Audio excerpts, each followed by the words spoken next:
عرب شیخوں کے بعضوں کے ہاتھوں پاکستان میں نایاب پرندے تلور کے مسلسل شکار کے باعث اب ان کی تعداد اتنی کم ہو گئی ہے کہ ان کے پاکستانی ملازم شیخوں کی سالانہ آمد سے پہلے ہی زندہ تلور پکڑ لیتے ہیں تاکہ ان کے شکار کا شوق پورا کرنے میں آسانی رہے اور عین وقت پر شرمندگی نہ ہو۔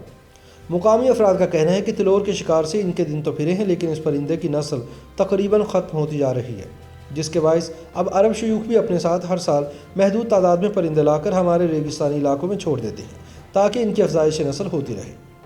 اس کے علاوہ اماراتی شیوخ اب روس سے بھی اس پرندے کی فارمی بریڈنگ کا سسٹم لانا چاہ رہے ہیں، جہاں یہ پرندہ بڑی تعداد میں پایا جاتا ہے۔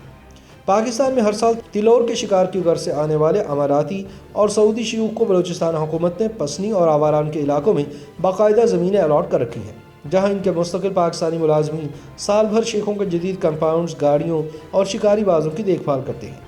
مقامی افراد کا دعویٰ ہے کہ تلور کے شکار کے لیے آنے والے شیوخ کی وجہ سے ان کے علاقوں کو بہت فائدہ ہوا ہے اور یہاں ترقی ہوئی ہے۔ بلوچستان کے ساحلی علاقے گوادر سے تقریباً 1 گھنٹے کی مسافت پر پسنی کے پرانے ایئرپورٹ کے قریب متحدہ عرب امارات سے آنے والے شیخوں کی رہائش کا نظام سنبھالنے والے حاجی حنیف بتاتے ہیں کہ سن 1983 میں ہمارا ٹرانسپورٹ کا کام سپیئر پارٹس کی دکان اور پان کا کیبن تھا۔ پہلی بار سن 1983 میں ہی شیخ سرور بن محمد النہیان نے میرے والد بڑے حاجی صاحب سے گاڑی کرائے پر لی تھی۔ اس وقت میری عمر تقریباً 31 سال تھی۔ تب میں بطور ڈرائیور ان کے ساتھ شکار کی مہم میں شریک ہوا۔ شیخ سرور کا تعلق متحدہ عرب امارات کی ابوظبی ریاست سے ہے۔ وہ متحدہ عرب امارات کے 6 حکمران خاندانوں میں سے ایک النہیان خاندان کے چشم و چراغ ہے۔ اس خاندان کے بارے میں کہا جاتا ہے کہ اس کا تعلق بنی یاس قبیلے سے ہے، جو سن 1793 سے اس عرب خطے پر حکمرانی کرتا آ رہا ہے۔ 68 سالہ حاجی حنیف کہتی ہیں کہ اس وقت شیخ سرور تلور کے شکار کے لیے پسنی پہنچے تھے۔ میرے والد سے گاڑی کرائے پر لینے کے بعد وہ پھر مسلسل ہمارے پاس ہی آتے رہے۔ پھر میں اور میرا خاندان متحدہ عرب امارات کے النہیان خاندان کے ساتھ ہمیشہ کے لیے منسلک ہو گئے۔ انہوں نے بتایا کہ ہمارے علاوہ 10 خاندان اور ہیں جو بلوچستان کے مختلف علاقوں میں عرب شیوخ کی رہائش کا بندوبست کرتے ہیں اور ان کا خیال رکھتے ہیں، جس کے عوض انہیں بہترین معاوضہ ملتا ہے۔ اگر تاریخ دیکھیں تو زیادہ تر محققین پاکستان میں تلور کے شکار کی باقاعدہ شروعات کا وقت سن 1973 سے بتاتے ہیں۔ 70 کی دہائی سے باقاعدہ طور پر تلور کے شکار کے لیے خلیجی ممالک سے عرب شیوخ اور حکمران خاندانوں نے پاکستان آنا شروع کیا تھا۔ ان دوروں کو نجی دوروں کا نام دیا گیا، جسے پاکستان نے ماضی میں ان ممالک سے اپنے سفارتی تعلقات استوار کرنے کے لیے بھی استعمال کیا۔ 80 کی دہائی میں خلیجی ممالک میں تیل کی پیداوار کے نتیجے میں بے پناہ دولت آئی تھی۔ پھر دیکھتے ہی دیکھتے سعودی عرب اور متحدہ عرب امارات سے شیخ نجی دوروں پر زیادہ سے زیادہ پاکستان آنے لگے۔ سن 1983 میں ہی شیخ سرور دوبارہ آئے اور اس بار انہوں نے حاجی حنیف کو خود بلایا۔ یوں حاجی حنیف سے ان کی دوستی ہو گئی۔ حاجی حنیف بتاتے ہیں کہ پھر شیخ نے میرے گھر میں اپنی تقریباً 20 گاڑیاں کھڑی کر دی تاکہ ان کی حفاظت ہو سکے۔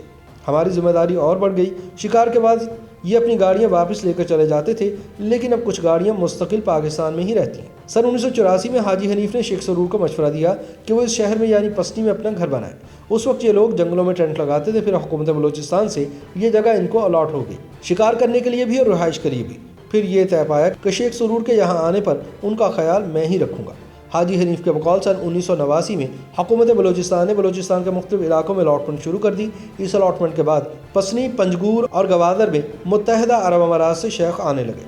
آواران کے علاقے جھلجاؤ کو قطر کے شیخوں کو الاٹ کیا گیا اور چاغی کے علاقے سعودی عرب کے شاہی خاندان کے لیے الاٹ ہوئے۔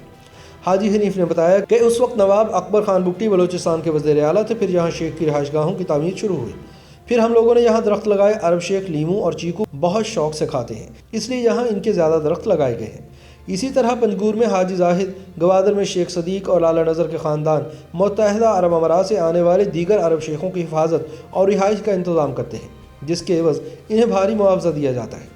اس مہمان نوازی کے نتیجے میں علاقہ مکینوں کے لیے شیخوں کی جانب سے کنواں، پانی کی سپلائی کے لیے پائپ، ڈسپنسری اور ایک اسکول بھی قائم کیا گیا ہے۔ حاجی حنیف نے بتایا کہ سن 1980 اور سن 1990 کی دہائی میں ہم سب شکار کے لیے صبح سویرے نکل جاتے تھے۔ حاجی حنیف نے بتایا کہ عام دنوں میں ایک کمپاؤنڈ میں 25 افراد، جبکہ شیخ کے آنے پر کم از کم 35 افراد کام کرتے ہیں۔ اس کمپاؤنڈ کے باہر ہر شخص کو مختلف ذمہ داریاں سونپی جاتی ہیں۔ ایک ملازم کو صرف شکار کے لیے تلور ڈھونڈنے کے عوض 35,000 روپے دیے جاتے ہیں۔ 35 دیگر افراد کو شیخ کے آنے پر 5,000 فی کس تک مچھلی لانے، لیموں کے باغ کی حفاظت کرنے، باز کی ٹریننگ کرنے اور باتھ روم کی صفائی کرنے کے عوض دیے جاتے ہیں۔ یہ تمام تر سرگرمی ہفتہ 10 دن کی ہوتی ہے اور اس دوران کئی گھر آباد ہوتے ہیں۔ حاجی حنیف کہتے ہیں کہ میرے تینوں بیٹے میری مدد کرتے ہیں۔ ایک بیٹا گراج کی حفاظت کرتا ہے، ایک تلور ڈھونڈتا ہے اور تیسرا شیخ کے باڈی گارڈ کے طور پر حفاظتی کام سنبھالتا ہے۔ میں گھر کا انچارج ہوں، ان کی رہائش کا ذمہ دار ہوں اور بنیادی طور پر ان کا ملازم ہوں۔ حاجی حنیف نے بتایا کہ سن 1980 اور سن 1990 کی دہائی میں ہم سب شکار کے لیے صبح سویرے نکل جاتے تھے، جس کے بعد ایک مقام پر باز کو ہوا میں چھوڑا جاتا تھا۔